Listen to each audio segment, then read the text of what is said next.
നമ്മൾ വെച്ചിരിക്കുന്ന സ്വപ്നത്തിനോട് നമ്മൾ അടുക്കുകയാണെന്ന് കാണുന്നൊരു ലഹരി. ആ ഒരു ലഹരിയായിരുന്നു എനിക്ക് ആദ്യം എൻ്റെ ജീവിതത്തിൽ തിരിച്ചറിവ് വന്ന ഒരു ലഹരി എന്ന് പറയുന്നത്. ഇന്ന് എനിക്ക് എൻ്റെ സ്റ്റാർട്ടപ്പിൽ നിന്ന് കിട്ടുന്നൊരു കിക്കുണ്ടല്ലോ, ആ കിക്കാണ് നിങ്ങൾ എത്ര ലക്ഷം ശമ്പളം എനിക്ക് തരാമെന്ന് പറഞ്ഞാലും, എന്തൊക്കെ സുഖ സൗകര്യങ്ങൾ നാളെ എനിക്ക് തരാമെന്ന് പറഞ്ഞാലും, ഇന്ന് ഈ കമ്പനി ബിൽഡ് ചെയ്യുന്നൊരു കിക്ക്, അത് നമ്മുടെ മുമ്പിൽ തന്നെ വളരുന്നത് കാണുമ്പോൾ ആ കിട്ടുന്നൊരു സുഖമുണ്ടല്ലോ, അതാണ് ഏറ്റവും നല്ല ഒരു കിക്കും സുഖവും. എൻ്റെ പേര് സെനു, ഞാൻ മൈക്കെയറിൻ്റെ സിഇഒയും ഫൗണ്ടറുമാണ്. ഇന്നത്തെ ഫൗണ്ടേഴ്സ് ഈ ടോക്കിൽ ഒരു അതിഥിയായി വരാൻ സാധിച്ചതിൽ വളരെയധികം സന്തോഷം. മൈക്കെയർ ഇന്ന് കേരള സ്റ്റാർട്ടപ്പ് മിഷനിൽ ഇൻക്യുബേറ്റഡ് ആയിട്ടുള്ള, ഇന്ന് ഇന്ത്യയിൽ 15ഓളം സിറ്റിയിൽ പ്രവർത്തിക്കുന്ന ഒരു ഡിജിറ്റൽ ഹെൽത്ത് ഫിൻടെക് സ്റ്റാർട്ടപ്പാണ്. എൻ്റെ ബാല്യകാലം എന്ന് പറഞ്ഞു കഴിഞ്ഞാൽ ആലപ്പുഴ ജില്ലയിൽ മാവേലിക്കര വെട്ടിയാർ എന്ന് പറഞ്ഞ ഒരു വില്ലേജിൽ ജനിച്ചു വളർന്ന ഒരു സാധാരണ കുടുംബത്തിലെ ഒരു അംഗമായിരുന്നു. എൻ്റെ അച്ഛൻ ഗൾഫിലായിരുന്നു ഏകദേശം 25ഓളം വർഷം. ഒരു സാധാരണ കുടുംബിനിയായിരുന്നു എൻ്റെ അമ്മ. ഒരു ഫീസ് കൊടുക്കാനും അല്ലെങ്കിൽ സ്കൂളിലെ ഏതെങ്കിലും ഒരു കാര്യത്തിന് മുമ്പോട്ട് പോകണമെങ്കിൽ അമ്മയുടെ ഒരു സ്വർണ്ണ മാലയോ വളയോ പണയം വെച്ച് മുമ്പോട്ട് പോകുന്ന ആ ചെറുപ്പക്കാലമാണ് എനിക്കിപ്പം തിരിഞ്ഞു നോക്കുമ്പം ആദ്യം കാണാൻ പറ്റുന്നത്. എൻ്റെ ചെറുപ്പകാലവും വിദ്യാഭ്യാസവും ഞാൻ ഒരു നിമിഷം നിങ്ങളോട് പറയുകയാണ്. വിദ്യാഭ്യാസത്തിൽ അത്രയധികം മേൽക്കൈയൊന്നും എനിക്കില്ലായിരുന്നു. അത്രയധികം പഠിക്കാനും ശ്രദ്ധ കൽപ്പിക്കാനും എന്നെക്കൊണ്ട് അന്ന് സാധിച്ചില്ല. പക്ഷേ ഒരു കാര്യത്തിൽ എനിക്ക് വളരെ കോൺഫിഡൻ്റ് ആയിരുന്നു. സ്കൂളിൽ ഏതൊരു കാര്യമുണ്ടെങ്കിലും അതിന് മുൻപന്തിയിൽ നിന്ന് അത് നയിക്കുക എന്നൊരു കാര്യം, അന്നതൊരു ലീഡർഷിപ്പ് സ്കില്ലെന്നുള്ള പേരോ അല്ലെങ്കിൽ അതൊരു സ്കില്ലാണെന്നോ ഒന്നും എനിക്കറിയത്തില്ല. എന്നെ നോക്കുമ്പോൾ മറ്റുള്ള കൂട്ടുകാർ അല്ലെങ്കിൽ അവരുടെ അമ്മ അച്ഛന്മാർ ഇവൻ്റെ കൂടെ കൊച്ചിനെ വിട്ടു കഴിഞ്ഞാൽ അവരും പഠിക്കാത്തൊരു കുട്ടിയാകുമോ എന്ന് പറഞ്ഞ് പല കൂട്ടുകാരെയും മാറ്റി നിർത്തുന്ന കാലഘട്ടം കണ്ടൊരാളാണ് ഞാൻ. അങ്ങനെ വളർന്നു വന്ന ഞാൻ ഇന്ന് ഒരു സ്റ്റാർട്ടപ്പ് ഓൺട്രപ്രണറായി തിരിഞ്ഞു നോക്കുമ്പോൾ ആ ഒരു ജേർണി നിങ്ങളിലൂടെ പകരുക എന്നുള്ളതാണ്. മറ്റുള്ള ഏത് ലഹരിയെക്കാട്ടിലും ഏറ്റവും നല്ല ലഹരി നിങ്ങൾക്ക് തരാവുന്നത് ഒരു ഓൺട്രപ്രണറൽ ജേണിയാണെന്നുള്ള ആ ഒരു സന്ദേശം കൂടെ നിങ്ങളിലോട്ട് അറിയിക്കുക എന്നുള്ളതാണ്. ആരും ഒരിക്കലും ഇവൻ വിജയിക്കുമെന്ന് പോലും സ്വപ്നം കാണാത്ത ഒരു ചെറുപ്പകാലമായിരുന്നു എൻ്റെ മുമ്പിലുള്ളത്. ഈവൻ കോളേജിൽ പോലും എൻ്റെ പല അവസരങ്ങളിലും ഞാൻ പറഞ്ഞിട്ടുള്ളതാണ്, കേരള യൂണിവേഴ്സിറ്റിയിൽ ആദ്യത്തെ വർഷം തന്നെ എല്ലാ വിഷയത്തിനും തോറ്റ ഒരാളാണ് ഞാൻ. രണ്ടാമത്തെ വർഷവും ഇതേപോലെ തന്നെ ഈവൻ കേരള യൂണിവേഴ്സിറ്റിയുടെ മാർക്ക് ലിസ്റ്റിൽ മുട്ട മേടിച്ച എത്ര പേരുണ്ടെന്ന് എനിക്കറിയത്തില്ല. പക്ഷേ എൻ്റെ മാർക്ക് ലിസ്റ്റിൽ നിങ്ങൾക്ക് ഫസ്റ്റ് ഇയറിലും സെക്കൻഡ് ഇയറിലും മുട്ട മേടിച്ച ആ മാർക്ക് ലിസ്റ്റ് നിങ്ങൾക്ക് എന്നും എൻ്റെ ഫേസ്ബുക്കിൽ കാണാൻ പറ്റും. ഈ കഥ പറയുന്ന എന്തിനാണെന്ന് പറഞ്ഞാൽ, ജീവിതത്തിൽ വന്നിരിക്കുന്ന ആ മുട്ടകളും ആ പരാജയങ്ങളും മാത്രമായിരുന്നു എനിക്ക് മുമ്പോട്ട് എന്തെങ്കിലും ചെയ്യണം എന്ന് എന്നെ ആദ്യം വന്നിരുന്നൊരു കാര്യം. ഒരു MBAക്ക് അഡ്മിഷൻ വേണമെങ്കിൽ മിനിമം ഒരു 50% മാർക്കോടുകൂടിയെങ്കിലും ഡിഗ്രി പാസ്സാകണമെന്ന് ഒരു തിരിച്ചറിവ് വന്ന സമയത്താണ് ഈ ഫസ്റ്റ് ഇയറിലെ ഡിഗ്രിയും സെക്കൻഡ് ഇയറിലെ ഡിഗ്രിയും എങ്ങനെ എഴുതി തീർക്കണമെന്ന് ആദ്യം മനസ്സിലാക്കാൻ തുടങ്ങിയത്. എൻ്റെ ക്യാമ്പസിൽ തന്നെ ഏറ്റവും നല്ലവണ്ണം പഠിക്കുന്ന കുട്ടികളുടെ വീട്ടിൽ പോയി അവരെഴുതിയ പരീക്ഷയുടെ പേപ്പർ എടുത്തുകൊണ്ട് വന്ന് അവരെന്താണോ എഴുതിയെന്ന് മാത്രം പഠിച്ചിട്ടാണ് എൻ്റെ ഡിഗ്രി ഫൈനൽ ഇയർ ഞാൻ പാസ്സായത്. എങ്ങനെയോ ഞാൻ ആ 50% മാർക്കിന് മേളിൽ പോയി MBA അഡ്മിഷൻ നേടി. ഈവൻ ആ അഡ്മിഷൻ പോലും MG യൂണിവേഴ്സിറ്റിയിൽ 20 അഡ്മിഷൻ ഉള്ളതിനകത്ത് 21ാമത്തെ വെയിറ്റിംഗ് ലിസ്റ്റ് നിൽക്കുന്ന ഒരാളായിരുന്നു ഞാൻ. എങ്ങനെയോ കയ്യാലപ്പുറത്ത് തേങ്ങ പോലെ ആ ക്യാമ്പസിൽ ഒരാൾ അഡ്മിഷൻ റിജക്റ്റ് ആയ സമയത്ത് എനിക്കും അവിടെ അഡ്മിഷന് ചാൻസ് കിട്ടി. അപ്പോൾ ഇതുവരെ ഞാൻ പറഞ്ഞു വന്നത്, എൻ്റെ ജീവിതത്തിൽ ഇതുവരെയുള്ള ഒരു യാത്രയിലും പ്രത്യേകിച്ച് എടുത്തു പറയാനുള്ള എഡ്യൂക്കേഷൻ ക്വാളിഫിക്കേഷനോ അല്ലെങ്കിൽ ജനിച്ചു വളർന്ന സാഹചര്യത്തിൽ സമ്പാദ്യമായ ഒരു സാഹചര്യത്തിൽ നിന്ന് വളർന്നു വരുന്ന ഒരാളോ അല്ല. ആ സാധാരണ ജീവിതത്തിൽ നിന്ന്, പരാജയങ്ങളിൽ നിന്ന്, എല്ലാ കഷ്ടപ്പാടിൽ നിന്നും, ആ സാധാരണ ഗ്രാമത്തിൽ നിന്ന് വളർന്നു വന്ന എനിക്ക് മുമ്പോട്ട് ഇനി എന്ത് എന്നുള്ളത് വളരെ ഒരു ചോദ്യചിഹ്നമായിട്ട് നിൽക്കുമായിരുന്നു. ഇനിയും മുമ്പോട്ട് പോകണമെങ്കിൽ പഠിക്കാതെ പറ്റൂല എന്ന് മനസ്സിലായി. അറ്റ്ലീസ്റ്റ് MBA ജയിക്കുമെങ്കിലും വേണം. അങ്ങനെ എൻ്റെ എല്ലാ പ്രയത്നങ്ങളിൽ നിന്നും മറ്റുള്ളവരുടെ ബുക്കിൽ നിന്നൊക്കെ പഠിച്ച് എങ്ങനെയോ MBA പാസ്സായി. അന്നേരം ഒരു ലക്ഷ്യമുള്ളായിരുന്നു, ആർക്കും വേണ്ടാതെ ആ ഇൻ്റർവ്യൂവിന് ഇരിക്കുന്ന എന്നെ 15 പേരെ റിക്രൂട്ട് ചെയ്തപ്പോഴും അവരൊന്നും എടുക്കാത്ത എന്നെ എവിടെയെങ്കിലും എനിക്കൊരു ജോലി കിട്ടണമെന്ന് പറഞ്ഞ് എൻ്റെ സാറിൻ്റെ അടുത്ത് ഞാൻ സമീപിക്കുകയുണ്ടായി. ആ സാറായിരുന്നു എന്നോട് പറഞ്ഞത്, ഒരു കാര്യം ചെയ്യ്, നിനക്ക് ഇതുവരെ പറ്റിയില്ല, ഇനിയും ഞാൻ തരുന്ന ഈ ഒരു അവസരമെങ്കിലും നീ വിനിയോഗിക്കാൻ നോക്കുക. അങ്ങനെ ആ സാറ് കാണിച്ചു തന്ന ഇന്ത്യയിലെ തന്നെ ഒരു വലിയ ഹോസ്പിറ്റലായിട്ടുള്ള അപ്പോളോ ഹോസ്പിറ്റൽ ഡൽഹിയിൽ ഒരു ഇൻ്റർവ്യൂവിനുള്ളൊരു അവസരം എനിക്കൊരുക്കി തന്നു. ഈ ഡൽഹി എന്ന് കേൾക്കുന്നതും അപ്പോളോ ഇന്ത്യയിലെ ഒരു വലിയ ഹോസ്പിറ്റലാണെന്നും എൻ്റെ ജീവിതത്തിൽ ഞാൻ ആദ്യമായിട്ട് കേൾക്കുകയാണ്. ആ 15 ദിവസം ഞാൻ അവിടെ ഒരു ഇൻറ്റേൺഷിപ്പ് പോലെ വർക്ക് ചെയ്തു. 15ാമത്തെ ദിവസം എൻ്റെ കോളേജിൽ തന്നെ ആ ക്യാമ്പസിൽ ആദ്യമായിട്ട് ഒരു ജോലിക്ക് ഓഫറിങ് കിട്ടുന്ന ഒരാളാണ് ഞാൻ. എനിക്ക് തോന്നുന്നു ആ ക്യാമ്പസിൽ തന്നെ അത്രയും സ്കെയിലുള്ളൊരു ഒരു ഫെസിലിറ്റിയിൽ ഒരാൾക്ക് ജോബ് ഓഫർ കിട്ടിയതും ചിലപ്പോൾ എനിക്കായിരിക്കും ആദ്യം. അപ്പോൾ അവിടെ ആദ്യത്തെ ഒരു കാര്യം ഞാൻ മനസ്സിലാക്കി, നമ്മൾ ഇതുവരെ എവിടുന്ന് വന്നെന്നോ എങ്ങനെ വന്നെന്നോ ആര് നമ്മുടെ കൂട്ടുകാരാണെന്നോ ആരൊക്കെ നമ്മളെ റിജക്റ്റ് ചെയ്തെന്നോ ഉള്ളതല്ല കാര്യം. ഇനിയും നീ നിൻ്റെ ജീവിതത്തിൽ എന്ത് ചെയ്യാൻ തയ്യാറാണ്, അതിനുവേണ്ടി നീ മുമ്പോട്ട് പോകാനും ആ വരുന്ന തടസ്സങ്ങളിൽ നിങ്ങൾക്ക് ഓവർടേക്ക് ചെയ്യാനുള്ള ആ ഒരു ആഗ്രഹം, അതിന് നിങ്ങൾ ആദ്യം നിങ്ങളുടെ ജീവിതത്തിൽ വെക്കേണ്ടത് ഒരു ലക്ഷ്യമാണ്. ഈ ജോലി അപ്പോളോയിൽ എനിക്ക് ഓഫർ കിട്ടിയപ്പോഴും അവിടെ എന്നെ ഇൻ്റർവ്യൂ ചെയ്ത HR-ൻ്റെ ഹെഡ് എന്നെ നോക്കി ഒരു 5 മിനിറ്റ് ചിരിച്ചുകൊണ്ടിരിക്കുന്നത് ഞാൻ കണ്ടു. ഈ കാര്യം അന്വേഷിച്ചപ്പോഴാണ് മനസ്സിലായത്, കേരളത്തിൽ നിന്ന് വന്ന എനിക്ക് അവിടെ ഒരു നല്ലവണ്ണം ഇംഗ്ലീഷ് സംസാരിക്കാൻ അറിയത്തില്ല. ഈ ഇംഗ്ലീഷ് സംസാരിക്കാൻ അറിയാൻ വയ്യാത്തതുകൊണ്ട് അവർ ചോദിച്ച പല ചോദ്യങ്ങൾക്കും എനിക്ക് ആ ഒരു ഫ്ലുവൻറ്റിൽ തിരിച്ച് റിപ്ലൈ ചെയ്യാൻ പറ്റാഞ്ഞതുകൊണ്ട് എനിക്ക് ആദ്യം കുറേ നേരം അവരിന്ന് ചിരിക്കുന്ന ആ ഒരു മുഖം മാത്രം എൻ്റെ മനസ്സിരിക്കുന്നത്.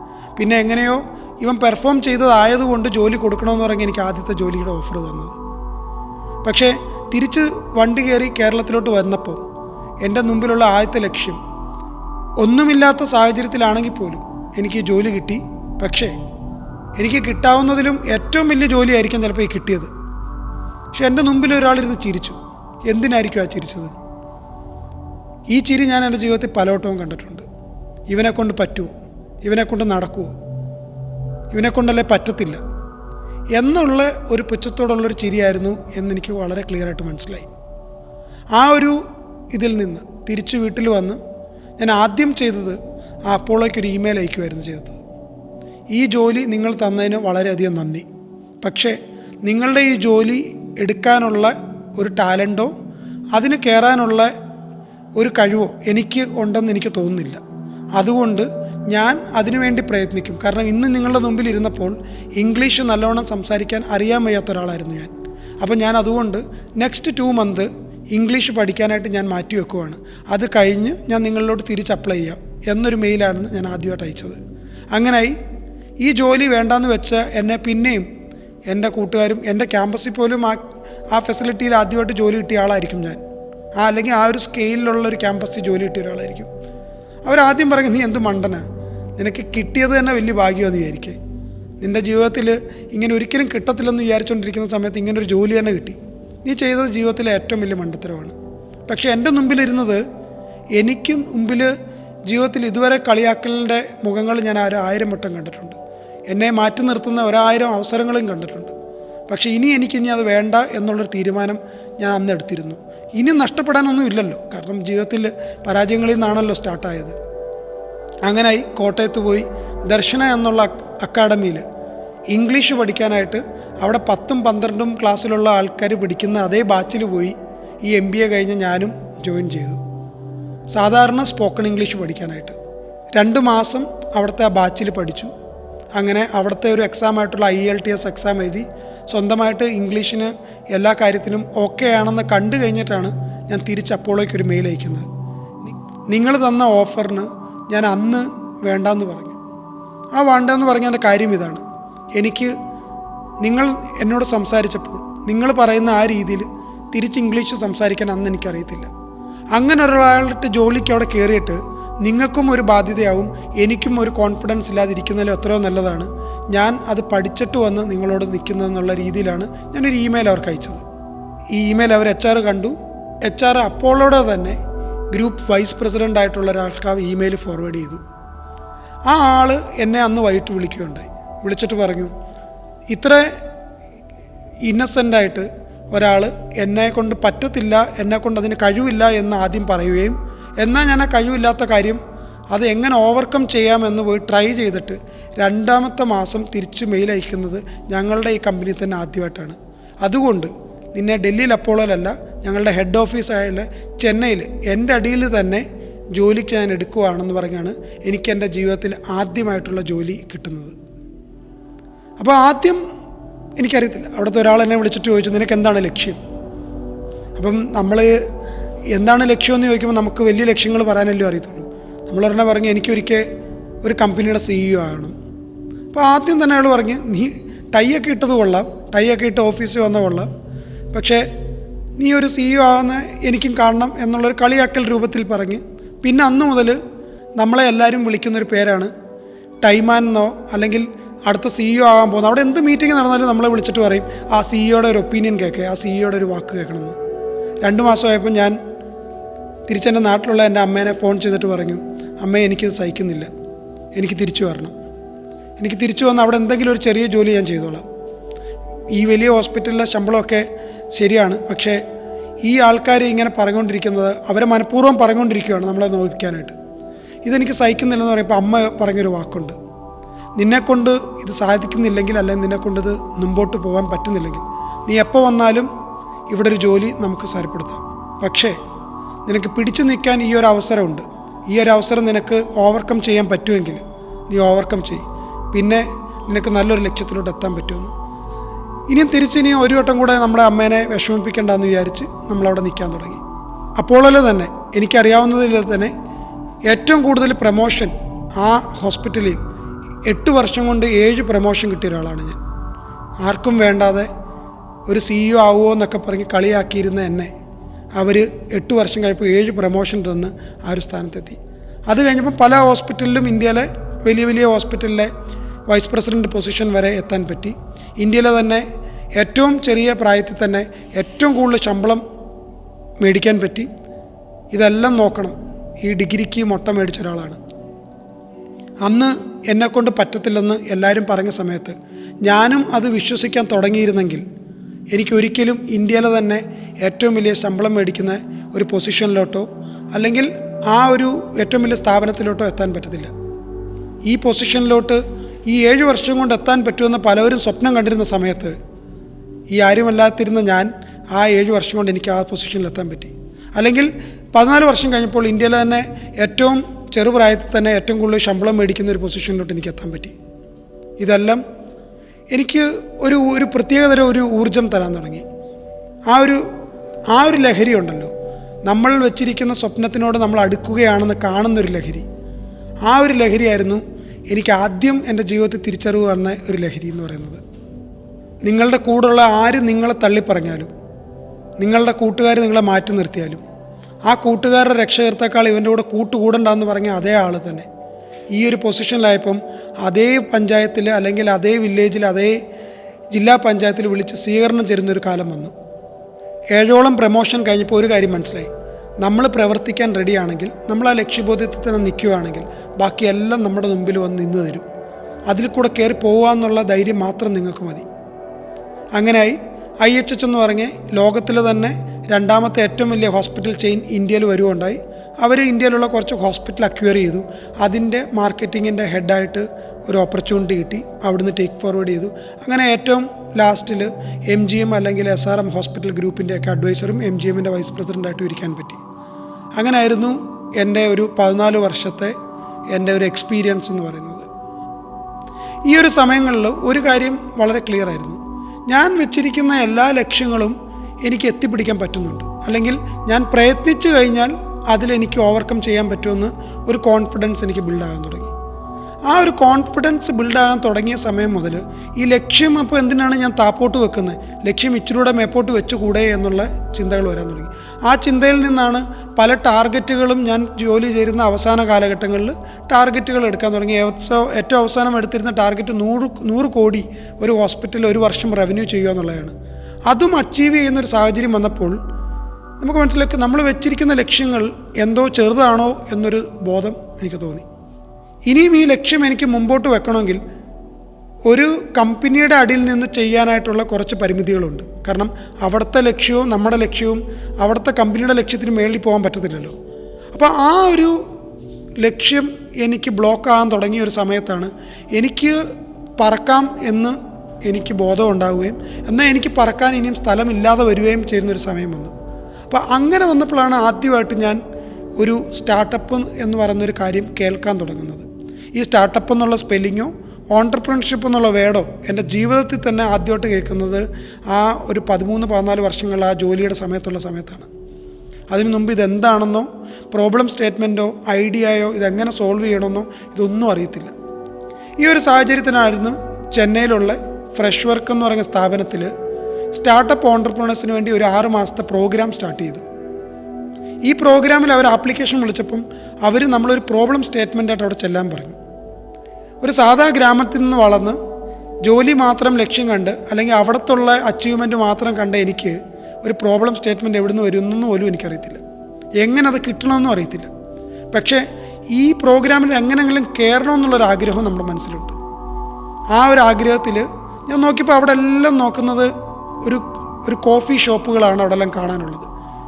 ഒന്ന് ഫിൽട്ടർ കോഫി കാണാം, അല്ലെങ്കിൽ ഈവൻ കഫേ കോഫിയുടെ ചെയിനും ഒക്കെ അന്ന് വളരെ വലുതായിട്ട് വന്നുകൊണ്ടിരുന്നൊരു കാലമായിരുന്നു. നമ്മൾ പറയില്ല, ഒരിക്കൽ നമുക്കത് ചെയ്യാൻ പറ്റും, നമ്മൾ വെക്കുന്ന ആഗ്രഹങ്ങൾ നമ്മളെ കൊണ്ട് എത്തിപ്പിടിക്കാൻ പറ്റും, നമ്മൾ അതിനു വേണ്ടി പ്രയത്നിച്ചാൽ മാത്രം മതി എന്ന് നമുക്ക് ഒരു ബോധം വരുന്ന സമയത്ത്, ആ ബോധം വരുമ്പോൾ നമുക്ക് ഇതുവരെ കണ്ടിരുന്ന എല്ലാ കാര്യങ്ങളും മാറി നിൽക്കും. നിങ്ങളുടെ സമ്പാദ്യമോ നിങ്ങളുടെ ബാക്ക്ഗ്രൗണ്ടോ നിങ്ങളുടെ ഫ്രണ്ട്ഷിപ്പുകളോ ഇതൊന്നും ആയിരിക്കത്തില്ല അവിടെ പ്രാധാന്യം. നിങ്ങൾക്ക് ചെയ്യാൻ പറ്റുമോ എന്നുള്ളൊരു ഒറ്റ ചോദ്യത്തിന് ഉത്തരം മാത്രമായിരിക്കും. അപ്പോൾ അങ്ങനെ വന്നിരുന്നൊരു കാര്യമാണ് ഈ ചായക്കട. ഉടനെ അതിനൊരു പേരിട്ടു, ട്രേഡ് മാർക്ക് ചെയ്തു. ദി ഗ്രേറ്റ് ഇന്ത്യൻ ചായ എന്ന് പറഞ്ഞ് ഒരു ചായക്കട ആദ്യമായിട്ട് ചെന്നൈയിൽ സ്റ്റാർട്ട് ചെയ്തു. ആ ചായക്കട തുടങ്ങിയതിനകത്ത് ആദ്യം അതൊരു ചായക്കടയാണെങ്കിൽ ആ ഒരു പ്രോഗ്രാമിനകത്ത് ആപ്ലിക്കേഷന് വേണ്ടി മാത്രം തുടങ്ങിയൊരു കടയാണ്. എന്നിട്ട് നമ്മൾ ആ പ്രോഗ്രാമിന് അപ്ലൈ ചെയ്തു, ഈ ഫ്രഷ് വർക്കിലുള്ള SLP എന്ന് പറയുന്ന പ്രോഗ്രാമിന്. ഓക്കെ, അവർ കണ്ടു, ഓക്കെ ഒരു ടീച്ചറിന് സാധ്യത ഉണ്ടെന്ന് കണ്ടുകൊണ്ടാണ് അവർ ആദ്യമായിട്ട് എനിക്ക് അവിടെ ആപ്ലിക്കേഷൻ അഡ്മിഷൻ തരുന്നത്.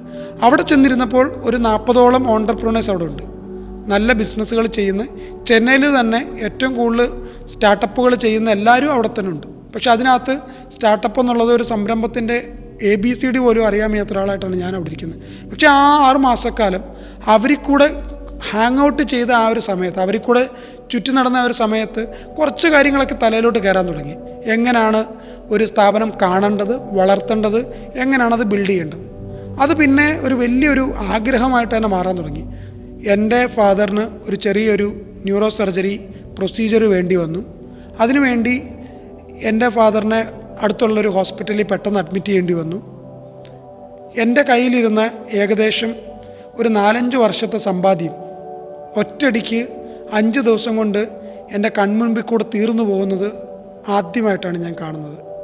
ഇതുവരെ സേവ് ചെയ്യുക, ലക്ഷ്യബോധത്തിലെത്തുക എന്ന് മാത്രമേ നമുക്കുള്ളായിരുന്നു. പക്ഷേ നമ്മുടെ ജീവിതത്തിൽ നിന്ന് കയ്യിലിരിക്കുന്ന കാര്യം പോകുന്നത് ഒരു ആശുപത്രി കിടക്കയിൽ ഒരാൾ കിടക്കുമ്പോൾ, നമുക്ക് വേണ്ടപ്പെട്ട ഒരാൾ കിടക്കുമ്പോഴാണെന്ന് ആദ്യമായിട്ട് മനസ്സിലായി. ഈ 5 വർഷം ഞാൻ ഉണ്ടാക്കിയ സമ്പാദ്യം 5 ദിവസം ഒരു ഹോസ്പിറ്റലിൽ പോകുക എന്ന് പറഞ്ഞാൽ എത്ര വലിയ കാര്യമാണെന്ന് അന്ന് എനിക്ക് മനസ്സിലായി. ഞാൻ നോക്കിയപ്പോൾ അവിടെ എൻ്റെ ഫാദറിന് മാത്രമല്ല, അവിടെ ആ ഹോസ്പിറ്റലിന് വെളിയിലിരിക്കുന്ന പല ആൾക്കാരും അവരുടെ ഹോസ്പിറ്റൽ ബില്ല് അടയ്ക്കാൻ വേണ്ടി അവരുടെ സ്വർണം പണയം വെച്ചും അവർക്കുള്ളൊരു ഓട്ടോറിക്ഷ വിറ്റിട്ടോ, അല്ലെങ്കിൽ അവരുടെ കുട്ടികൾക്ക് വേണ്ടി മാറ്റി വെച്ചിരിക്കുന്ന ഫീസ് എടുത്തിട്ടോ, അല്ലെങ്കിൽ ഈവൻ അവരുടെ സ്വന്തം വീട് വിറ്റിട്ടോ ഒക്കെയാണ് അവിടുത്തെ ഹോസ്പിറ്റലിലെ ബില്ല് അടയ്ക്കുന്നതെന്നുള്ളൊരു സാഹചര്യം ഞാൻ കാണുന്നുണ്ട്. ഇതുവരെ ഞാൻ ഇന്ത്യയിലെ ഏറ്റവും വലിയ ഹോസ്പിറ്റലുകളിൽ നിന്നൊരാൾ ഒരു സമയം കൊണ്ട് ഒരു യാഥാർത്ഥ്യത്തിലോട്ടൊരു കാഴ്ചയിലോട്ടായിരുന്നു ഞാൻ കണ്ടത്. ഞാൻ ഇവിടെ വലിയ കാറിൽ ബെൻസിൽ വന്നിറങ്ങുന്ന ക്ലയൻറ്റിനെ കാണുന്നതും അവിടെയുള്ള ആൾക്കാരെ ട്രീറ്റ് ചെയ്യുന്നതും മാത്രമേ ഇതുവരെ കണ്ടിട്ടുള്ളൂ. പക്ഷേ ഈ 6-7 ദിവസം എൻ്റെ ഫാദറിൻ്റെ കൂടെ ട്രീറ്റ്മെൻറ്റിന് നിന്നപ്പോൾ അവിടെ കണ്ടൊരു കാഴ്ച ഞാൻ കൂടുതൽ പഠിക്കാനായിട്ട് തുടങ്ങാൻ തുടങ്ങി. എന്തുകൊണ്ടായിരിക്കും ഇത് സംഭവിക്കുന്നത്? ഒന്ന് മനസ്സിലായി, ഇവർക്കാർക്കും ഇൻഷുറൻസ് കവറേജുകളില്ല. കാരണം എന്താണ്? ഇവർ ഗവൺമെൻറ് നോക്കുമ്പോൾ ഗവൺമെൻറ്റിൻ്റെ എലിജിബിലിറ്റിക്കാൾ ഒരു പടി മേളിലാണ് ഇവർ. എന്നാൽ ഇവർ ഡെയിലി ഏൺ ചെയ്യുന്ന ഒരു കൂട്ടരായതുകൊണ്ട് അവരുടെ ലംസം മണി എടുത്തിട്ട് ഒരു ഇൻഷുറൻസ് പോളിസി മേടിക്കാൻ അവരെ കൊണ്ട് പറ്റത്തുമില്ല. അപ്പം അങ്ങനെ അവർക്ക് ഇൻഷുറൻസ് കവറേജുകൾ എടുക്കാൻ, പിന്നെ നമ്മൾ നോക്കാമെങ്കിൽ ഇപ്പോൾ എൻ്റെ പിതാവിൻ്റെ കൂട്ട് ഈ ഒരു സിറ്റിയിൽ താമസിക്കുന്ന അല്ലാത്തവരാരും അല്ലെങ്കിൽ ഒരു എംപ്ലോയിയിൽ നിന്ന് കിട്ടുന്ന ഇൻഷുറൻസ് അല്ലാതെ ആർക്കും ഇൻഷുറൻസ് കവറേജ് ഉണ്ടോ അല്ല അതിൽ വിശ്വസിക്കുന്നുണ്ടോ എന്ന് പോലും എനിക്കറിയത്തില്ല. അപ്പോൾ അങ്ങനെ ഒരു കാഴ്ച, ഓക്കെ ഇവർക്ക് ഒരു രീതിയിലും കവറേജുകളൊന്നുമില്ല. 2, ഇവർ ഡെയിലി വേജസ് വർക്കേഴ്സ് ആയതുകൊണ്ട് അവർക്ക് ഒരു ലോൺ എടുക്കണമെങ്കിൽ 14 അല്ലെങ്കിൽ 18% പലിശ കൊടുക്കേണ്ടി വരും. ഇനി ലോൺ കിട്ടണമെങ്കിലോ ഇവർക്ക് എന്തെങ്കിലുമൊക്കെ ഗ്യാരണ്ടി വെക്കേണ്ട ഒരു ആവശ്യമാണ്. ഈ ട്രീറ്റ്മെൻറ്റ് എന്ന് പറഞ്ഞ ഒരാൾ കട്ടിലയിൽ കിടക്കുമ്പോൾ ഇവർ ഓടി നടക്കുന്ന ഈ കാഴ്ച എൻ്റെ മുമ്പിൽ കൂടെ ആയിരുന്നു. ഇവർക്ക് ലോൺ കിട്ടുന്നില്ല, ഇൻഷുറൻസ് ഇല്ല. ഇനി ഇവർക്കുള്ള ഒരേ ഒരു ഓപ്ഷൻ എന്ന് പറഞ്ഞാൽ അവരുടെ കയ്യിൽ നിന്ന് എങ്ങനെയെങ്കിലും അത് ആരെങ്കിലുമൊക്കെ ചോദിച്ച് അത് പേ ചെയ്യുകയെന്നേ ഉള്ളൂ. ഈ കൂട്ടരെക്കുറിച്ച് പഠിച്ചപ്പോഴാണ് അറിഞ്ഞത് ഇന്ത്യയിൽ 40 കോടി ജനങ്ങൾ ഈ മിഡിൽ ക്ലാസ്സിലെ ഒരു മിസ്സിങ് മിഡിൽ ക്ലാസ് ആയിട്ട് തന്നെ നിതി ആയോഗ് തന്നെ പറഞ്ഞിട്ടുണ്ട്. ഇന്ത്യയിൽ ഈ 40 കോടി മിഡിൽ ക്ലാസ് പീപ്പിൾ സ്വന്തം പോക്കറ്റിൽ നിന്ന് പേ ചെയ്യുക എന്ന് കണ്ടപ്പോൾ അവർക്ക് എങ്ങനെ പൈസ ഒപ്പിക്കണം, ഒരു ട്രീറ്റ്മെൻറ്റ് വേണമെങ്കിൽ, അല്ലെങ്കിൽ എവിടെ പോകണം, ആരെ കാണണം, ഏത് ഹോസ്പിറ്റൽ ചൂസ് ചെയ്യണം എന്നൊന്നും ഇവർക്കറിയത്തില്ല. അവരുടെ വേണ്ടപ്പെട്ടവർക്ക് അല്ല അവർ സ്നേഹിക്കുന്ന ഒരാൾക്ക് ഒരു ട്രീറ്റ്മെൻറ്റ് വേണമെങ്കിൽ അവർ ഓടി നടക്കുകയാണ്. എവിടുന്ന് എങ്ങനെ ഈ ട്രീറ്റ്മെൻറ്റ് നമുക്ക് മുമ്പോട്ട്. നമ്മൾ കൂടുതലും ഈ ഒരു പ്രോബ്ലത്തിനെക്കുറിച്ച് ഇച്ചിരി കൂടെ മനസ്സിലാക്കാൻ തുടങ്ങി. ഇത് ഞാൻ പറഞ്ഞല്ലോ, ഇത് എനിക്ക് എവിടുന്നെങ്കിലും ഒരു പ്രോബ്ലം അന്വേഷിച്ച് നടക്കുകയോ ഒരു സൊല്യൂഷൻ അന്വേഷിച്ച് നടക്കുകയോ ഒന്നുമല്ല. നമ്മുടെ ജീവിതത്തിൽ നമ്മൾ സ്റ്റക്കായ ഒരു സമയം, ആ സ്റ്റക്കായ സമയത്ത് നമ്മൾ നോക്കിയപ്പോൾ നമ്മൾ മാത്രമല്ല, കുറേ ആൾക്കാർ ആ ഹോസ്പിറ്റലിൽ ഇരിക്കുന്നവരും സ്റ്റക്കായി തന്നെ നിൽക്കുന്നത് കണ്ടു. അത് നമ്മൾ ഡേറ്റയിൽ നോക്കിയപ്പം ഇന്ത്യയിലെ 40 കോടി ജനങ്ങളുണ്ട് അങ്ങനെ സ്വന്തം പോക്കറ്റിൽ നിന്ന് മാത്രം ഹോസ്പിറ്റലിലെ ബില്ലടയ്ക്കാനും ഓടി നടക്കുന്നതായിട്ടുള്ളതെന്ന് മനസ്സിലായി. ഒരു വർഷം 7% ഇന്ത്യയുടെ പോപ്പുലേഷൻ തന്നെ കടക്കണിയിലോട്ട് മാറുകയാണ്. എന്താണ്? അവരുടെ ഹോസ്പിറ്റൽ ബില്ല് അടയ്ക്കാത്തതിൻ്റെ പേരിലാണ്. മറ്റുള്ള പല കാര്യത്തിനും അവർ കടത്തിലോട്ട് പോകുന്നത് നമുക്ക് മനസ്സിലാക്കാം. എന്നാൽ സ്വന്തം ഹോസ്പിറ്റലിൻ്റെ ബില്ല് പേ ചെയ്യാൻ പറ്റാതെ 7% അല്ലെങ്കിൽ 55 മില്യൺ ആൾക്കാർ ഒരു വർഷം കടക്കണിയിലോട്ട് മാറുന്ന ഒരു രാജ്യത്താണ് നമ്മൾ ജീവിക്കുന്നത്. അപ്പോൾ ഈ 40 കോടി ആൾക്കാർക്കും ഈ കടക്കണിയിലോട്ട് പോകുന്നവരും ഇനിയും ഇത് നടന്നുകൂടാ. എൻ്റെ അച്ഛന് വേണ്ടി ഞാൻ നടന്നതുപോലെ മറ്റുള്ള എത്രയോ കുട്ടികൾ നടക്കുന്നുണ്ടായിരിക്കും. ഈ ഒരു സാഹചര്യത്തിൽ നിന്നാണ് എൻ്റെ ഒരു കൂട്ടുകാരൻ എന്നെ വിളിക്കുന്നത്. കൂട്ടുകാരൻ വിളിച്ചിട്ട് ചോദിച്ചു, എടാ എൻ്റെ അച്ഛൻ കൊച്ചിയിലുള്ളൊരു ഹോസ്പിറ്റലിൽ അഡ്മിറ്റഡാണ്, എൻ്റെ വീട് വിൽക്കണം, നിനക്ക് ഈ മേടിക്കാനായിട്ട് ആരെങ്കിലും അറിയാമോ? അവൻ്റെ ഒരു നിസ്സഹായത ആ ഒരു ഫോൺ കോളിനകത്ത് എനിക്ക് വളരെ ക്ലിയറായിട്ട് മനസ്സിലാവുന്നുണ്ട്. അപ്പം ഇത് നമ്മൾ പല കാര്യങ്ങളും ഇതുവരെ അച്ചീവ് ചെയ്യാനും പർപ്പസ് വെച്ചിട്ടും നമ്മളവിടെ എത്തിപ്പിടിക്കാൻ പറ്റുമെങ്കിലും ചെയ്തിട്ടുണ്ടെങ്കിൽ, ഇത് ഞാൻ നോക്കിയപ്പം എന്നെക്കൊണ്ട് എത്തിപ്പിടിക്കാൻ ആദ്യം പറ്റത്തില്ല എന്ന് തോന്നിയെങ്കിൽ പോലും ഇതൊരു വലിയ പ്രോബ്ലമാണ് സോൾവ് ചെയ്യേണ്ടത്. സോൾവ് ചെയ്യാൻ പറ്റിയാൽ എനിക്ക് ഇന്ത്യയിൽ തന്നെ ഒരു വലിയൊരു റെവല്യൂഷന് തുടക്കം കുറിക്കാം എന്നുള്ളൊരു ബോധമുണ്ടായി. അവിടുന്നാണ് മൈക്കെയർ എന്ന് പറഞ്ഞ സ്ഥാപനം തുടങ്ങിയത്. മൈക്കെയർ എന്നുള്ള പേരിട്ടു. ഇത് എങ്ങനെ തുടങ്ങണമെന്ന് ആദ്യം അറിയത്തില്ല. നമുക്കിപ്പം കാര്യം മനസ്സിലായി. ഇങ്ങനെ നമ്മൾ മാത്രമല്ല, അനേകം ആൾക്കാർ ഈ ഒരു എവിടുന്ന് പൈസ ഒപ്പിക്കണം, എവിടെ പോകണം എന്നറിയാൻ വയ്യാതെ നടക്കുന്നുണ്ടെന്ന് മനസ്സിലായി. ഇനി ഈ പ്രോബ്ലത്തെക്കുറിച്ച് കൂടുതൽ മനസ്സിലാക്കി ഇതിനെങ്ങനെ സോൾവ് ചെയ്യാം എന്നുള്ളൊരു അന്വേഷണത്തിലായിരുന്നു. നമ്മൾ ആദ്യം നോക്കുമ്പം ഈ സ്റ്റാർട്ടപ്പിനകത്ത് എനിക്ക് പറയാനുള്ളത്, നമ്മൾ ആദ്യം പല സൊല്യൂഷൻസും നമ്മുടെ മുമ്പിൽ വരും. പക്ഷേ ഈ സൊല്യൂഷൻസൊക്കെ നമുക്ക് അന്നേരം നോക്കുമ്പോൾ അത് വർക്കബിളാണ്.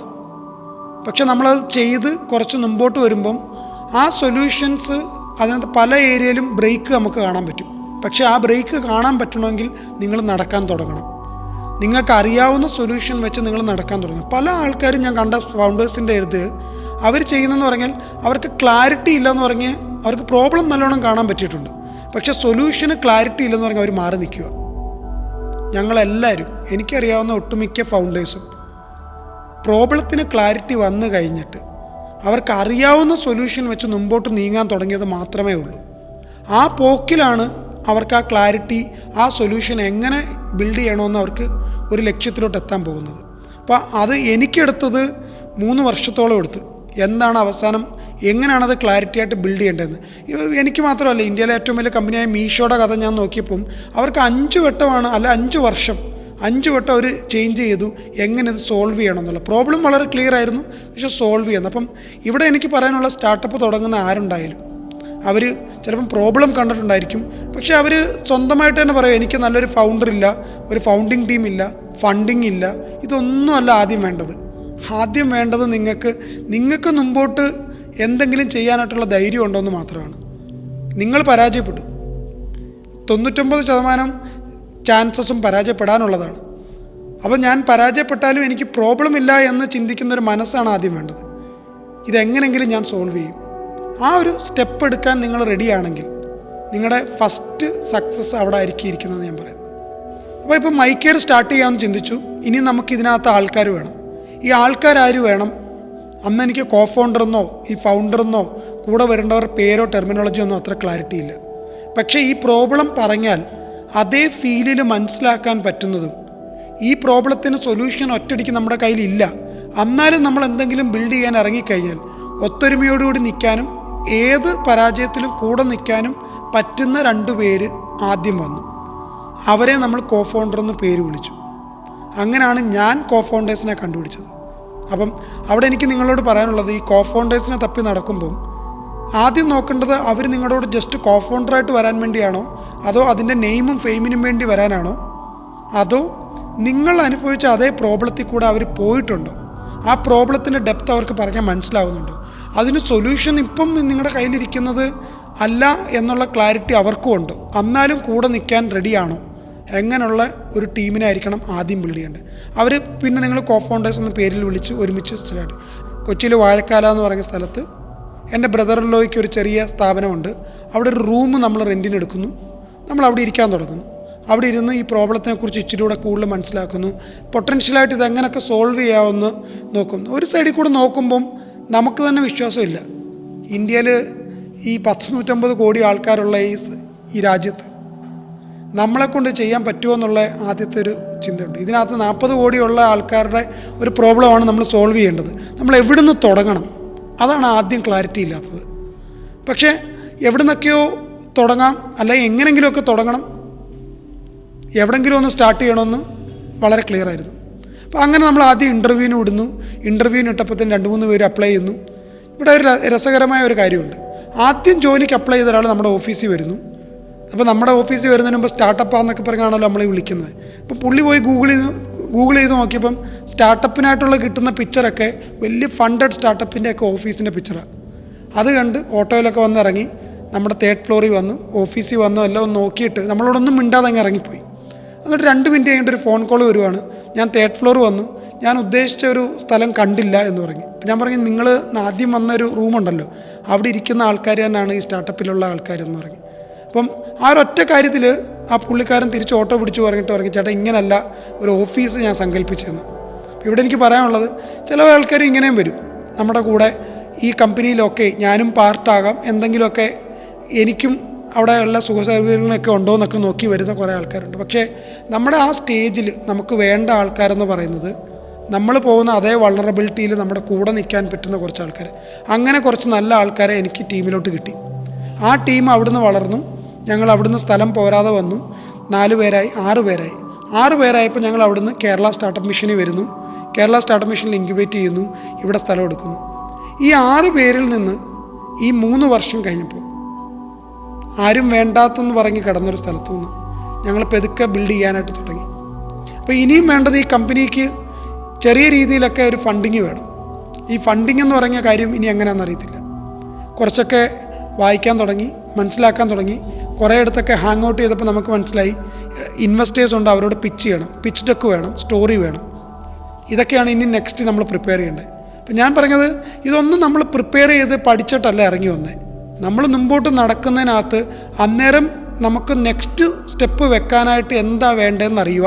അത് അറിയുമ്പം ആദ്യം ഒരു പേടി വരും, ഇതെങ്ങനെയാണ് ഞാൻ മുമ്പോട്ട് പോകുന്നതെന്നുള്ളത്. കാരണം ഈ പഠിക്കാൻ പോലും കഴിവില്ലാത്ത ഒരാളായിട്ടാണ് ഞാൻ നിൽക്കുന്നതെങ്കിൽ ഇന്ന് സ്റ്റാർട്ടപ്പ് ഈ 3 വർഷം ഞാൻ 22 വർഷം പഠിച്ചതിനേക്കാളും കൂടുതലാണ് പഠിച്ചത്. അപ്പം അത്രമാത്രം പഠിത്തമാണ് വരുന്നത്. കാരണം ഒരു സൈഡിൽ ഫൈനാൻസ് എന്താണെന്ന് പഠിക്കണം, ഒരിടത്ത് HR ജോലി ചെയ്യണം, റിക്രൂട്ട്മെൻറ്റ് പഠിക്കണം, ഒരിടത്ത് പിച്ച് ഡെക്ക് ഉണ്ടാക്കാൻ പഠിക്കണം. ഇതൊക്കെ നമ്മൾ തന്നെയാണ് ചെയ്യേണ്ടത്.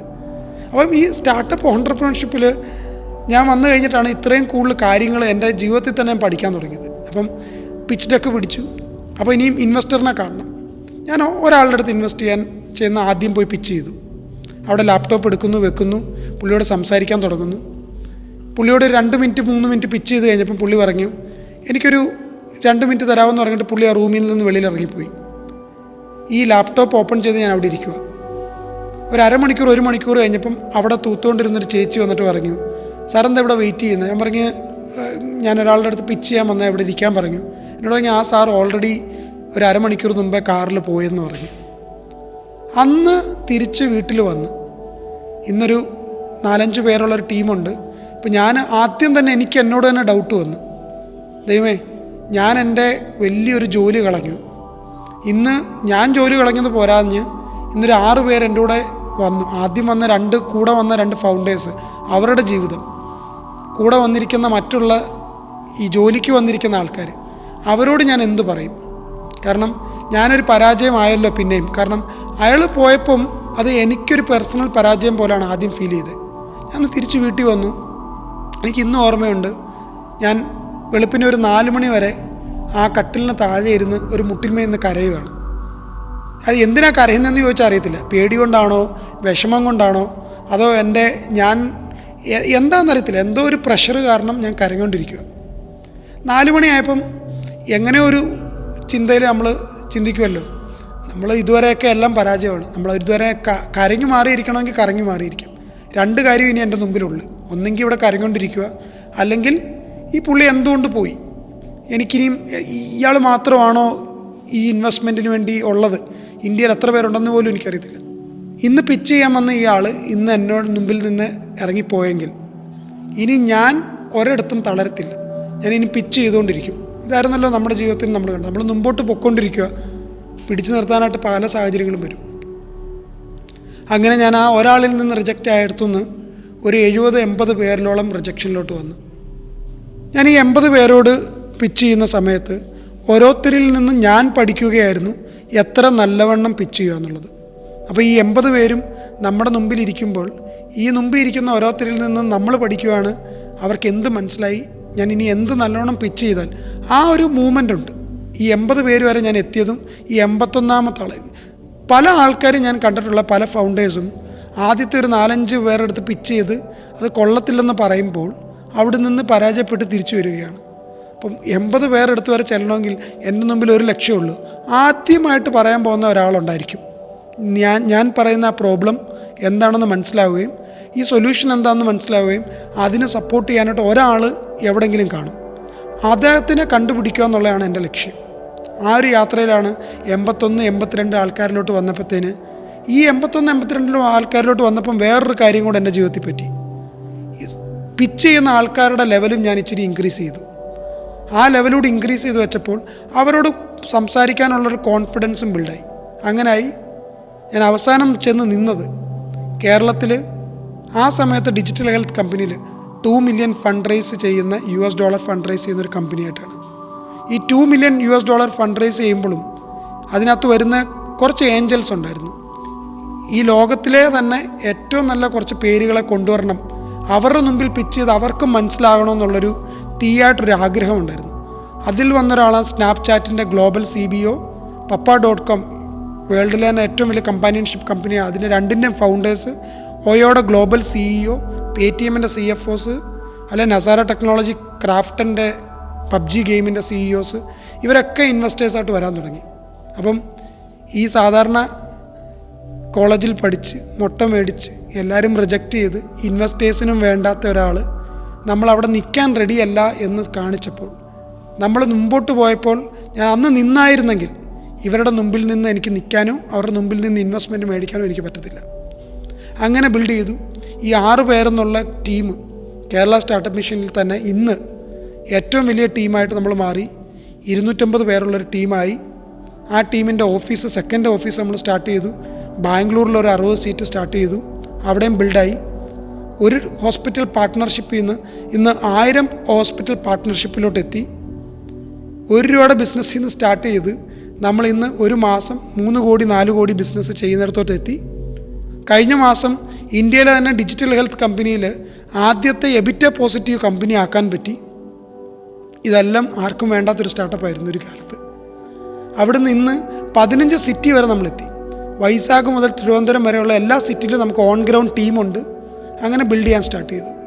മൈക്കെയർ എന്താണെന്ന് ഇപ്പം ചോദിച്ചു കഴിഞ്ഞാൽ, ഈ സാധാരണക്കാരനായ ആൾക്കാർക്ക് 1 അവർക്ക് പൈസ വേണം, 2 അവർ പേ ചെയ്യുന്ന ഹോസ്പിറ്റൽ ബില്ല് എങ്ങനെ 0 ആക്കി കൊടുക്കാൻ പറ്റും, 3 അവർ ഹോസ്പിറ്റലിൽ പോകുമ്പം നമുക്ക് അവരുടെ ത്രൂ ഔട്ട് ജേർണി എങ്ങനെ അസിസ്റ്റ് ചെയ്യാൻ പറ്റും.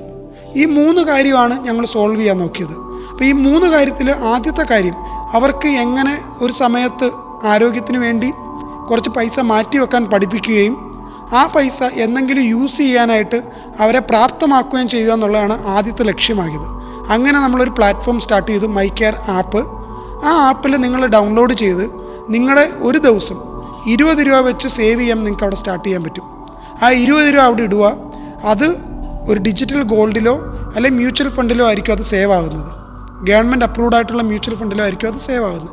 അപ്പം ഇന്നത്തെ മെഡിക്കൽ ഇൻഫ്ലേഷൻ എന്ന് നോക്കിക്കഴിഞ്ഞാൽ ഏകദേശം 14% ഓരോ വർഷം ഹോസ്പിറ്റലിൻ്റെ ബില്ലിൻ്റെ ഇൻഫ്ലേഷൻ കൂടിക്കൊണ്ടിരിക്കും. അങ്ങനെയാണെങ്കിൽ ഇന്ന് 2 ലക്ഷം രൂപയുള്ള ഒരു ഹാർട്ട് സർജറി 10 വർഷം കഴിയുമ്പോൾ അതൊരു 8 ലക്ഷം രൂപ. അതേ ഡോക്ടർ, അതേ ഹോസ്പിറ്റൽ, അതേ ട്രീറ്റ്മെൻറ്റ്, അത്രയും ഈ ട്രീറ്റ്മെൻറ്റ് കൂടിക്കൊണ്ടിരിക്കുകയാണ്.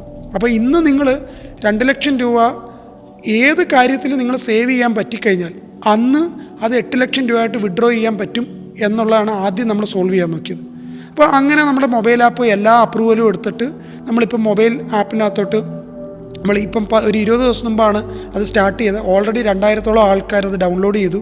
പബ്ലിക്കിന് ആക്സസ് കൊടുക്കാതെ തന്നെ നമുക്കറിയാവുന്നവരിൽ നിന്ന് തന്നെ 2000-ഓളം ആൾക്കാർ അത് ഡൗൺലോഡ് ചെയ്ത് സേവ് ചെയ്യാൻ സ്റ്റാർട്ട് ചെയ്തു. രണ്ടാമത്തെ സ്റ്റെപ്പ്, ഇത് സേവ് ചെയ്ത് കഴിഞ്ഞിട്ട് ഇനിയും നമ്മുടെ ലക്ഷ്യം ഇവരുടെ ഹോസ്പിറ്റലിൽ പോകുമ്പോൾ ഇവരുടെ ബില്ല് എങ്ങനെ 0 ആക്കാൻ പറ്റുമെന്നുള്ളതാണ്. അപ്പോൾ അത് നമ്മൾ മനസ്സിലായി. ഈ ആൾക്കാർ സേവ് ചെയ്യട്ടെ, അവർക്ക് എപ്പോൾ വേണമെങ്കിലും വിഡ്രോ ചെയ്യാം. അപ്പോൾ അവരെ സമ്പാദ്യശീലം ആദ്യം തുടങ്ങുക. 2, ഇവർക്ക് വേണ്ട എല്ലാ കവറേജുകളും ഞങ്ങൾ ഫ്രീ ആയിട്ട് കൊടുക്കാൻ തുടങ്ങി. സേവ് ചെയ്യുന്ന ആൾക്കാർ 15 ദിവസം സേവ് ചെയ്യുമ്പോൾ ആദ്യത്തെ കവറേജ് ഫ്രീ ആയിട്ട് വരും. 6 മാസം സേവ് ചെയ്യുമ്പം 50 ലക്ഷത്തിൻ്റെ ഒരു കവറേജ് പോലെ ഫ്രീ ആയിട്ട് വരും. ഇങ്ങനെ ഓരോ കവറേജുകൾ ഫ്രീ ആയിട്ട് കൊടുക്കാൻ തുടങ്ങി. 3, എന്നെങ്കിലും അവർക്ക് ഹോസ്പിറ്റലിൽ പോകണമെങ്കിൽ, പോകാതിരിക്കട്ടെ എന്ന് പ്രാർത്ഥിക്കുന്നു, പക്ഷേ എന്നെങ്കിലും പോകണമെങ്കിൽ അവരുടെ ഇൻഷുറൻസ് അസിസ്റ്റ് ചെയ്യുന്നത് മുതൽ ഏത് ഡോക്ടറിനെ കാണണം, ഏത് ഹോസ്പിറ്റലിൽ പോകണം, എത്ര ആയിരിക്കും ആ ട്രീറ്റ്മെൻറ്റിൻ്റെ പ്രൈസ്, എല്ലാ കാര്യങ്ങളും അസിസ്റ്റ് ചെയ്യുന്ന മൈക്കെയറിൻ്റെ ടീമായിരിക്കും. അപ്പം ഈ 3 പ്രോസസ്സിൻ്റെ സൊല്യൂഷനിലാണ് ഇന്ന് നമ്മുടെ മൊബൈൽ ആപ്പ് എത്തിയിരിക്കുന്ന മൈക്കെയർ ആപ്പ്. അതാണ് നമ്മൾ ഇനി സ്കെയിൽ ചെയ്യാൻ നോക്കുന്നത്. നമ്മൾ ഈ ഒരു വർഷം വെച്ചിരിക്കുന്ന 4 ലക്ഷം ആൾക്കാരിലോട്ട് എത്തുക എന്നുള്ളതാണ്. അടുത്ത 18 മാസം കൊണ്ട് നമ്മൾ നോക്കുന്നത് ഇന്ത്യയിലെ 10 ലക്ഷം ആൾക്കാർ നമ്മുടെ മൊബൈൽ ആപ്പ് യൂസ് ചെയ്യുന്നു. ആരോഗ്യത്തിനായിട്ട് കുറച്ച് സമ്പാദ്യം മാറ്റി വെക്കുന്നു. അവർക്ക് വേണ്ടപ്പോൾ അത് യൂസ് ചെയ്യാൻ പറ്റുന്നു. അവർക്ക് വേണ്ട ഇൻഷുറൻസ് പരിരക്ഷ ഫ്രീ ആയിട്ട് കൊടുക്കാൻ പറ്റുന്നു. ഇതിനൊക്കെ മേളിൽ ഇനി അവർക്ക് പൈസ വേണമെങ്കിൽ ഇൻട്രസ്റ്റ് ഇല്ലാതെ തന്നെ അവർക്ക് ലോൺ കൊടുക്കാനുള്ള ഓപ്ഷനും നമ്മുടെ ആപ്പിൽ തന്നെ ഉണ്ട്. അപ്പോൾ അങ്ങനെ ഇന്ത്യയിൽ തന്നെ 40 കോടി ജനങ്ങളുടെ ആരോഗ്യത്തിന് വേണ്ടിയുള്ളൊരു കരുതലും അതിനുള്ള സമ്പാദ്യശീലവും വളർത്തുക എന്നുള്ളതാണ് മൈക്കെയറിൻ്റെ ഇന്നത്തെ ലക്ഷ്യം. അങ്ങനെ 10 ലക്ഷം ആൾക്കാരിലോട്ട് 18 മാസം കൊണ്ടെത്തി 800 crore വാല്യൂ ഉള്ളൊരു കമ്പനിയായിട്ട് മാറ്റുക എന്നുള്ളതാണ് നെക്സ്റ്റ് 18 മാസത്തെ നമ്മുടെ ലക്ഷ്യം. ഇതിനു വേണ്ടി നമ്മളിപ്പോൾ 250ഓളം ആൾക്കാരുണ്ട്. നമ്മൾ 2 മില്യൺ ഫണ്ട് റേസ് ചെയ്തു. ഇത് കൂടാതെ ഒരു 4 കോടി ഫണ്ട് റേസ് ഇതിൻ്റെ ഇടയ്ക്ക് നടന്നു. ഇപ്പം നമ്മുടെ നെക്സ്റ്റ് ഫണ്ട് റേസിനുള്ള പ്രോസസ്സ് തുടങ്ങിയിട്ടുണ്ട്. അതിനുള്ള കുറേ ആൾക്കാർ നമ്മളിപ്പോൾ റീച്ച് ഔട്ട് ആയിട്ടുണ്ട്. അതിൻ്റെ വർക്ക് ഇപ്പോൾ നടന്നുകൊണ്ടിരിക്കുകയാണ്. ഇന്ന് നമ്മളെ കമ്പനി ഒന്നുമില്ലാത്തടത്തു നിന്നാണ് തുടങ്ങി. ചെറിയ വാഴക്കാല ഒരു ഓഫീസിൽ നിന്ന് തുടങ്ങി. ആദ്യത്തെ 6 പേരിൽ നിന്ന് തുടങ്ങിയ ആ കമ്പനി ഇന്ന് 180 കോടി വാല്യുവേഷൻ ഉള്ളൊരു കമ്പനിയായിട്ട് വളർത്താൻ കേരളത്തിൽ നിന്ന് പറ്റി എന്നുള്ളതാണ് ഒരു വലിയ ഒരു സന്തോഷം. അതുകൂടാതെ തന്നെ ലോകത്തിലെ ഏറ്റവും വലിയ റെക്കഗ്നേഷനുകളിലും എല്ലാ കാര്യങ്ങളിലും നമ്മൾ അപ്ലൈ ചെയ്യാൻ നോക്കി. അതിൽ ഏറ്റവും വലുതായിരുന്നു ഓണ്ട കോഡിഎക്സിൽ നമുക്ക് സെലക്ഷൻ കിട്ടുന്നത്. വൈ കോമ്പിനേറ്ററും ഓണ്ട കോഡിഎക്സുമാണ് ലോകത്തിലെ തന്നെ ഒരു ആക്സലറേറ്റർ ഗ്രൂപ്പിലെ ഒരു വലിയൊരു ആക്സലറേറ്ററായിട്ട് നിന്നത്. അന്ന് വില്ലേജ് ഗ്ലോബൽ എന്ന് പറഞ്ഞൊരു വലിയ ഫണ്ട് സപ്പോർട്ട് ചെയ്യുന്നൊരു ആക്സലറേറ്റർ പ്രോഗ്രാമാണ് ഓണ്ട കോഡിഎക്സ്. അതിന് സൗത്ത് ഇന്ത്യയിൽ നിന്ന് തന്നെ ആദ്യത്തെ ബാച്ചിൽ സെലക്ഷൻ കിട്ടുന്നത് നമുക്കായിരുന്നു. അത് കഴിഞ്ഞിട്ട് ഫോബ്സ് 200 ലിസ്റ്റിൽ നമ്മൾ വന്നു. പേഴ്സണലി ടൈംസ് 40/40 സെലക്ഷനിൽ വന്നു. ബെസ്റ്റ് ടൈ കേരള സ്റ്റാർട്ടപ്പായി, ബെസ്റ്റ് ഹെഡ് സ്റ്റാർട്ടപ്പിലെ ഒരു സ്റ്റാർട്ടപ്പായി, SLPയിലെ ബെസ്റ്റ് സ്റ്റാർട്ടപ്പായി, ഫിക്കിയിലെ സ്റ്റാർട്ടപ്പ് ബെസ്റ്റ് അവാർഡ് കിട്ടി. അതാണ് ഏറ്റവും വലിയ ലഹരി. നിങ്ങളോട് എനിക്ക് പറയാനുള്ളത് ഒരേ ഒരു കാര്യമാണ്. നമ്മൾ ലക്ഷ്യം നമ്മുടെ മുമ്പിൽ വളരെ ക്ലിയർ ആണെങ്കിൽ മറ്റു ഒരു ലഹരിയും നിങ്ങൾക്കൊരു ലഹരിയായിട്ട് ഫീൽ ചെയ്യത്തില്ല. ഇന്ന് എനിക്ക് എൻ്റെ സ്റ്റാർട്ടപ്പിൽ നിന്ന് കിട്ടുന്നൊരു കിക്കുണ്ടല്ലോ, ആ കിക്കാണ് നിങ്ങൾ എത്ര ലക്ഷം ശമ്പളം എനിക്ക് തരാമെന്ന് പറഞ്ഞാലും, എന്തൊക്കെ സുഖ സൗകര്യങ്ങൾ നാളെ എനിക്ക് തരാമെന്ന് പറഞ്ഞാലും, ആ ഒരു കിക്ക്, ഇന്ന് ഈ കമ്പനി ബിൽഡ് ചെയ്യുന്നൊരു കിക്ക്, അത് ജയമോ പരാജയമോ, അത് നമ്മൾ റിസൾട്ട് നമ്മളതിനകത്ത് നോക്കുന്നില്ല. നമ്മൾ ഈ ഓരോ ദിവസം ഇവിടെ വരുമ്പോൾ ആ കമ്പനി ബിൽഡ് ചെയ്യുന്നത്, അത് നമ്മുടെ മുമ്പിൽ തന്നെ വളരുന്നത് കാണുമ്പോൾ ആ കിട്ടുന്നൊരു സുഖമുണ്ടല്ലോ, അതാണ് ഏറ്റവും നല്ല ഒരു കിക്കും സുഖവും.